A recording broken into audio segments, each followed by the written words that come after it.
Reflexiones sobre la Pasión de San Alfonso María de Ligorio, capítulo 2, de los trabajos particulares que padeció Jesucristo en su Pasión.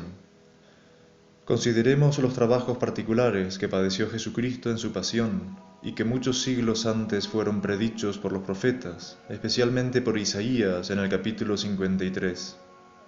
Este profeta, según dicen San Ireneo, San Justino, San Cipriano y otros, habló tan a las claras de los trabajos de nuestro Redentor, que se diría ser otro evangelista, por lo que decía San Agustín que sus palabras tocantes a la pasión de Cristo, más que de explicaciones de sagrados intérpretes, precisan meditarlos entre sollozos. Y Hugo de Grocio escribe que hasta los antiguos judíos no pudieron negar que Isaías hablase del Mesías prometido, y precisamente en el capítulo 53.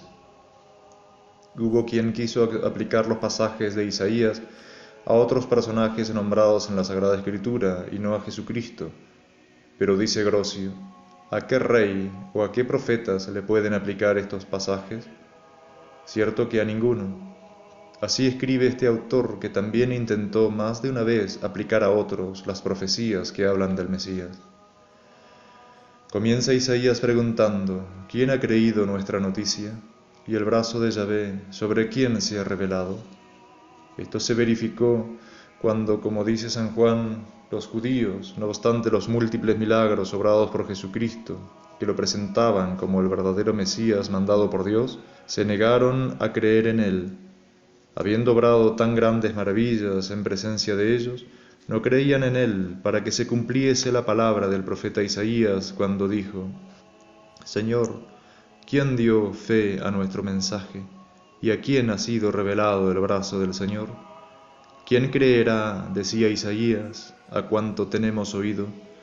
¿Quién conoce el brazo, es decir, el poder del Señor? Palabras con que predecía Isaías la obstinación de los judíos en tomar a Jesucristo como Redentor. Fantaseaban ellos que el Mesías había de venir a la tierra con gran pompa para hacer gala del poderío entre la nobleza, que triunfaría de sus enemigos y así colmaría de riquezas y honores al pueblo judío. Pero no, el profeta continúa el pensamiento anterior con el siguiente. Creció como un pimpollo delante de él, como raíz de tierra seca. Pensaban los judíos que el Salvador había de aparecer con la arrogancia del cedro del Líbano, pero Isaías predijo que había de aparecer cual humilde arbolillo, a cual raíz que brota de tierra árida, despojada de toda belleza y esplendor. No tiene apariencia ni belleza para que nos fijemos en él. Prosigue Isaías describiendo la pasión del Señor. No tiene aspecto para que en él nos complazcamos. Lo contemplamos, quisimos reconocerlo, y no nos fue posible, ya que no vimos sino un hombre, el más despreciado y vil de la tierra, un varón de dolores. Adán, negándose soberbiamente a obedecer el divino mandato, acarreó la ruina a todos los hombres, por lo que el Redentor quiso, con su humildad, poner remedio a tamaño mal, contentándose con ser tratado como el último y más abyecto de los hombres, es decir, cayendo en el postrer grado de abatimiento. De aquí que San Bernardo exclame, el Altísimo sumido en tan gran bajeza, el Sublime caído en tal humillación, la gloria de los ángeles hecha ludibrio de los hombres, nadie como él tan sublime y nadie como él tan humillado. Por lo cual continúa el santo, si el que es el primero de todos los seres quiso aparecer como el más humillado de todos, hemos de ambicionar el lugar postrero con temor de ser preferidos al más pequeño. Y yo, Jesús mío, que temo ser pospuesto a uno solo y quisiera adelantarlos a todos, Señor, dadme humildad. Vos, Jesús mío, abrazasteis con tanto amor los desprecios para enseñarme la humildad y amor a la vida oscura y despreciada, y yo quiero ser estimado de todos y figurar en todo. No permitas que viva más ingrato al amor que me profesasteis, y pues sois omnipotente, tornadme humilde, santo y todo vuestro. Isaías llama al Redentor varón de dolores, y bien se le aplica a Jesucristo el texto de Jeremías: grande como el mar es tu quebranto. Como en el mar se citan todas las aguas de los ríos, así en el corazón de Cristo se reunieron para atormentarlo todos los dolores de los enfermos, todas las penitencias de los anacoretas, y todos los despedazamientos y ultrajes que padecieron los mártires. Fue colmado de dolores en el alma y en el cuerpo. Padre mío, decía nuestro Redentor por boca de David, estrellaste sobre mí todas las olas de tu indignación, por lo que al morir decía que agonizaba en un mar de dolores y de ignominias. Escribe el apóstol que Dios, cuando envió al Hijo a que expiara con su sangre las penas merecidas por nuestros pecados, quiso con ello patentizar lo grande de su justicia, al cual, a Cristo Jesús, exhibió Dios como monumento expiatorio mediante la fe en su sangre para demostración de su justicia. Nótese la expresión para demostración de su justicia. Para darse una idea de lo que Jesús padeció en su vida y especialmente luego de su muerte, hay que tener en cuenta lo que el mismo apóstol trae en su carta a los romanos. Dios, habiendo enviado a su propio Hijo en semejanza de carne de pecado y como víctima por el pecado, condenó al pecado en la carne. Al ser enviado Jesucristo a redimir al hombre que se revistió de nuestra carne, inficionada por el pecado de Adán, y aun cuando no contrajo la mancha del pecado, con todo, cargó con las miserias contraídas por la naturaleza humana en pena del pecado, y se ofreció al Padre Eterno a satisfacer con sus penalidades a la divina justicia por todas las deudas del género humano. Y el Padre, como escribe Isaías, hizo que le alcanzara la culpa de todos nosotros. Mira por ende a Jesús, cargado con todas las blasfemias, todos los sacrilegios, obscenidades, hurtos, crueldades, y con todas las maldades cometidas y que aún pueden cometer los hombres. Míralo, en una palabra, hecho objeto de todas las divinas maldiciones que se habían acarreado los hombres por sus crímenes. Cristo nos rescató de la maldición de la ley, hecha por nosotros objeto de maldición. De lo anteriormente expuesto concluye Santo Tomás que tanto los dolores interiores como los exteriores de Jesucristo excedieron a cuantos se puedan padecer en esta vida. En cuanto a lo que el dolor exterior del cuerpo atañe, baste saber que el Padre dotó a Jesucristo de cuerpo hecho a propósito para padecer, por lo que éste dijo: me diste un cuerpo a propósito. Nota Santo Tomás que nuestro Señor padeció dolores y tormentos en todos sus sentidos. Padeció en el tacto, porque le fueron desgarradas las carnes. Padeció en el gusto, con la hiel y vinagre. Padeció en el oído, con las blasfemias y burlas. Padeció en la vista, con solo mirar a la madre que asistía a su muerte. Padeció también en todos sus miembros, atormentáronle la cabeza con espinas, las manos y los pies con clavos, el rostro con bofetadas y salivas, y todo el cuerpo con la flagelación, en que se verificó la profecía de Isaías, de que el Redentor había de parecer en su pasión como un leproso que no tiene parte sana, e inspira horror a quien lo mira, al verlo tan plagado de llagas desde los pies a la cabeza. Basta decir que Pilatos, contemplando a Jesús después de la flagelación, creyó que los judíos lo librarían de la muerte, cuando lo presentara al pueblo desde el balcón diciendo: «Ved aquí al hombre». Nota San Isidoro que el resto de los hombres, cuando el dolor es intenso y prolongado, por su misma intensidad, sienten embotado el sentido por el dolor. Pero en Jesucristo no aconteció así. Los postreros dolores fueron tan ásperos como los primeros, y los primeros latigazos de la flagelación fueron tan dolorosos como los últimos. Sí, porque la pasión de nuestro Redentor no fue obra de los hombres, sino de la justicia divina, que quería castigar al Hijo con todo el rigor que merecían los pecados de los hombres. De manera, Jesús mío, que en vuestra pasión quisisteis cargar con todas las penas que yo merecía por mis pecados, por lo que si yo os hubiese ofendido menos hubierais vos padecido en vuestra muerte. Sabiendo esto, ¿viviré en adelante sin amaros y sin llorar continuamente las ofensas que os hice? Jesús mío, me arrepiento de haberos menospreciado y os amo sobre todas las cosas. Por favor, no me rechacéis como tengo merecido, recibidme en vuestro amor, ya que ahora os amo, y no quiero amar nada fuera de vos. Harto ingrato sería si después de tantas misericordias como conmigo usasteis, amara aún algo fuera de vos. Todo lo profetizó Isaías con estas palabras: nosotros le tuvimos por azotado, por herido de Dios y abatido. Fue traspasado por causa de nuestros pecados, molido por causa de nuestras iniquidades.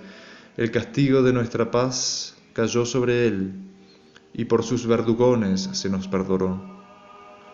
Todos nosotros, como ovejas, errábamos cada uno a su camino, nos volvíamos, mientras Yahvé hizo que le alcanzara la culpa de todos nosotros. Y Jesús, lleno de caridad, se ofreció voluntariamente y sin réplica a los designios del Padre, que quería santificarlo a manos de los verdugos para que le atormentaran a su placer. Fue maltratado, mas él se doblegó y no abre su boca, como cordero llevado al matadero y cual oveja entre sus esquiladores enmudecida, y no abre su boca. Como el corderillo que se deja trasquilar sin quejarse, nuestro amoroso Redentor en su pasión se dejó trasquilar no ya la lana, sino la piel, sin proferir ni una queja. ¿Qué obligación tenía él de expiar nuestras culpas? Sin embargo, quiso cargar con ellos para librarnos de la condenación eterna, y agradezcámosle y digámosle: has librado mi vida de la olla de perdición, te has echado a la espalda todos mis pecados.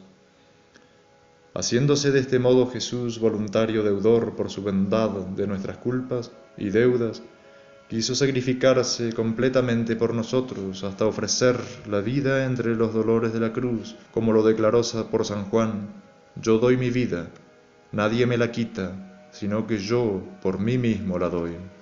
Hablando San Ambrosio de la pasión de nuestro Señor, escribe que Jesucristo, en los dolores por nosotros padecidos, tuvo quien le imitara, pero no quien le igualara.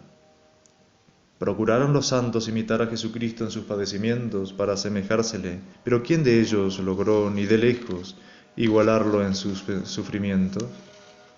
Cristo padeció por nosotros a buen seguro más de cuanto padecieron todos los penitentes, todos los anacoretas y todos los mártires, porque Dios le encargó satisfacer cumplidamente a su divina justicia por todos los pecados de los hombres. Yahvé hizo que le alcanzara la culpa de todos nosotros.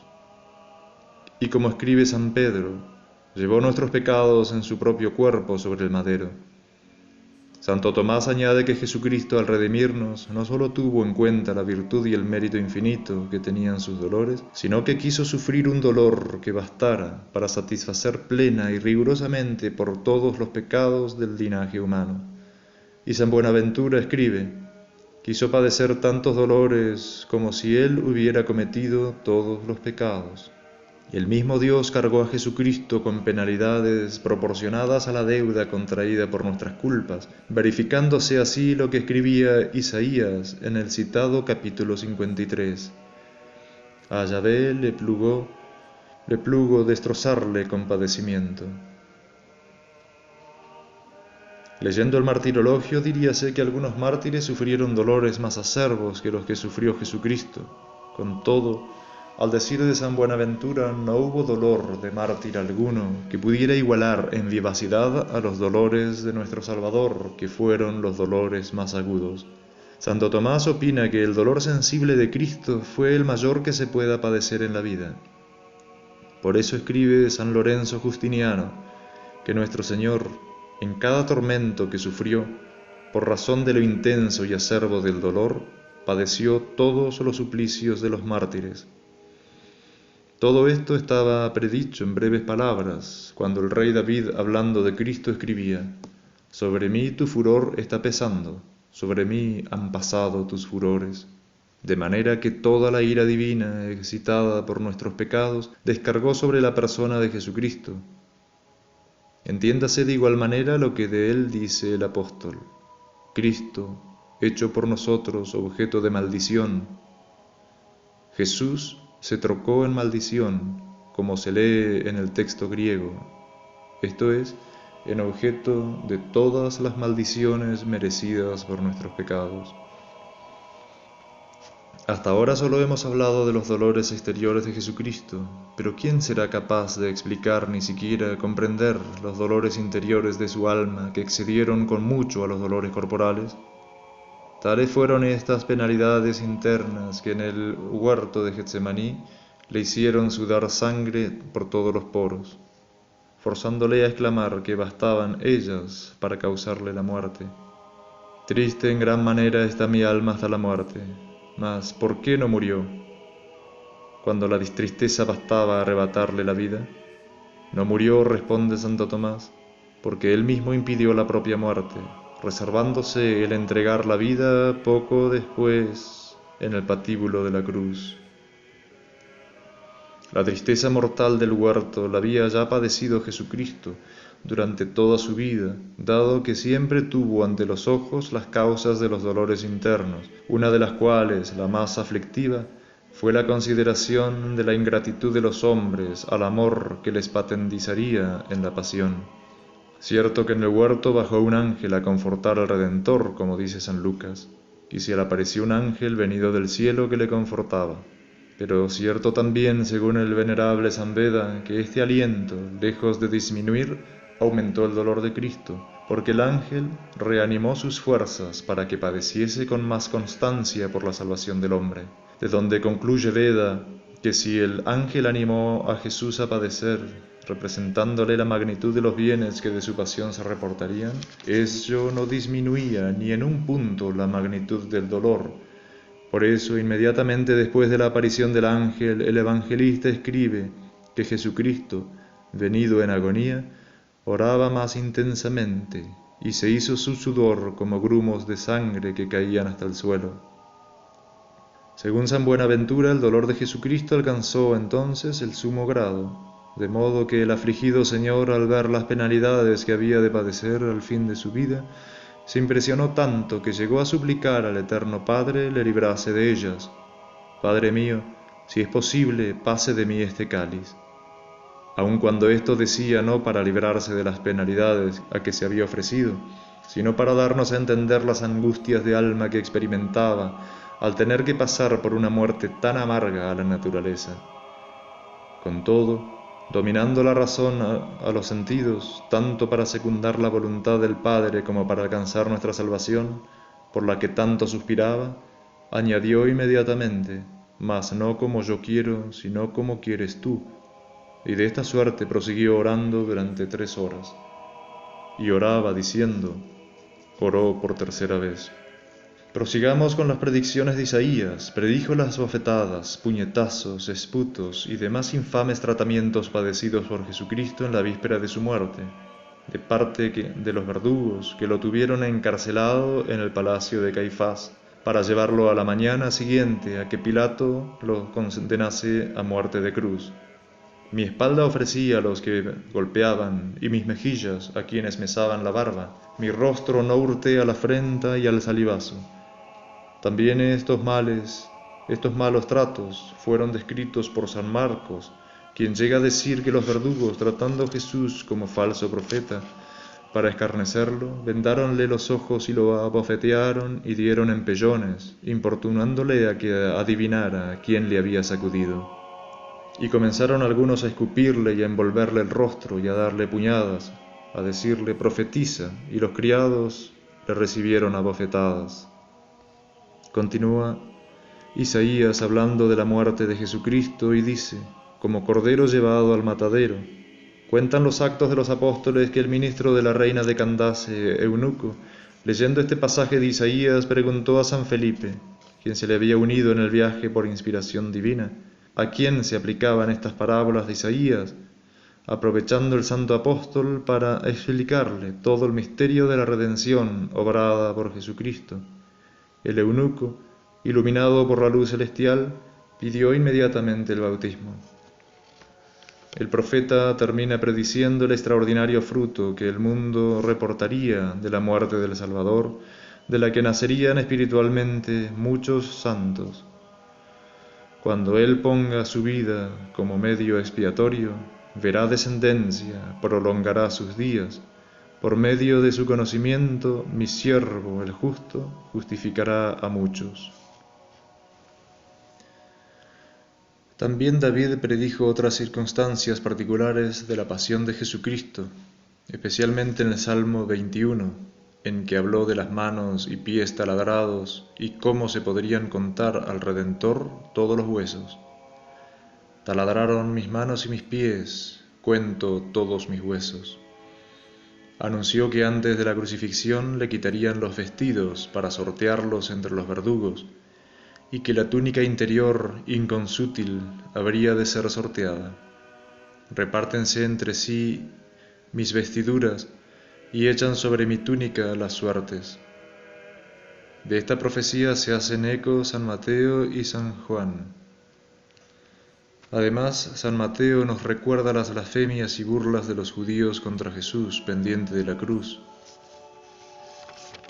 Y los que por allí pasaban le ultrajaban moviendo sus cabezas, diciendo: Tú, el que destruye el santuario y en 3 días le reedifica, sálvate a ti mismo, si es que eres hijo de Dios, y baja de la cruz.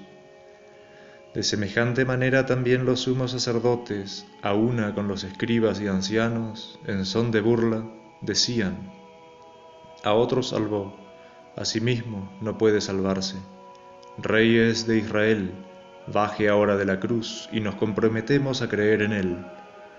Ha puesto en Dios su confianza, líbrele ahora si de verdad le quiere, como que dijo: de Dios soy hijo.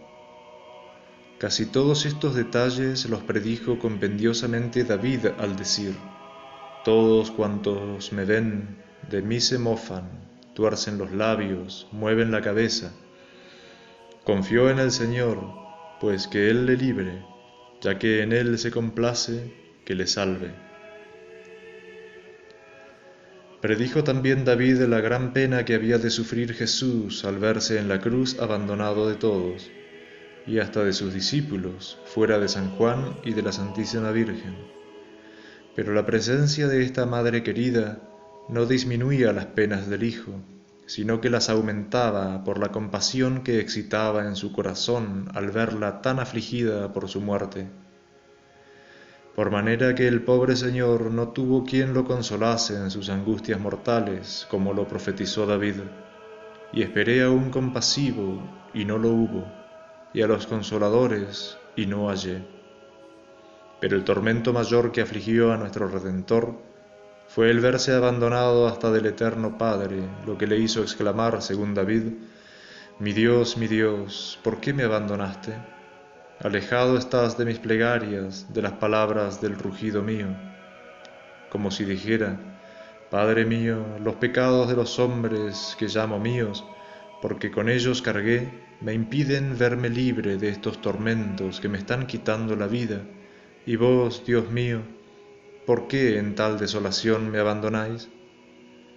Con estas palabras de David están acordes las de San Mateo, cuando cuenta cómo Jesús exclamaba poco antes de morir: Elí, Elí, lama sabactani, esto es: Dios mío, ¿por qué me desamparaste?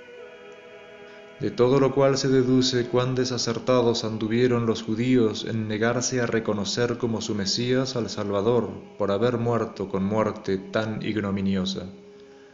Pero ¿y por qué no reconocerían que si Jesucristo, en lugar de morir como reo en una cruz, hubiera muerto con muerte gloriosa y triunfante ante los hombres, no habría sido el Mesías prometido por Dios y predicho por los profetas, quienes desde tantos siglos antes habían prefijado que nuestro Redentor moriría saciado de oprobios?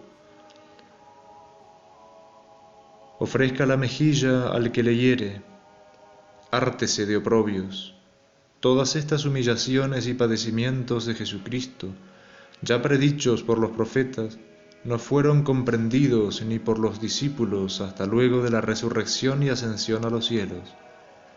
Estas cosas no las conocieron sus discípulos desde un principio, sino que cuando fue glorificado Jesús, entonces recordaron que tales cosas estaban escritas sobre él, y éstas fueron las que con él hicieron. En fin, con la pasión de Jesucristo, sufrida con tantos dolores e ignominias, tantas, se verificaron las palabras de David: la justicia y la paz se besarán. Y se besaron la paz y la justicia, porque los hombres, por los méritos de Jesucristo, alcanzaron la paz con Dios, y por otra parte, con la muerte del Redentor quedó sobreabundantemente satisfecha la divina justicia.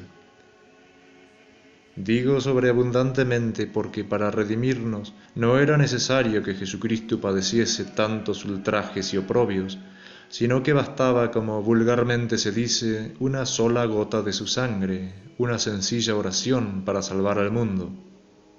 Pero Él, para acrecentar nuestra esperanza y para inflamarnos más y más en su amor, quiso que nuestra redención fuese no sólo suficiente, sino también sobreabundante, como predijo David: más que los centinelas por la aurora, espere Israel por el Señor, porque hay en el Señor misericordia, y hay en Él abundante redención. Y esto lo declaró claramente Job cuando, al hablar en la persona de Cristo, dijo: ojalá pudiera pesarse puntualmente mi disgusto y mi infortunio, se pusiera a un tiempo en balanza, porque Él es más pesado que la arena de los mares.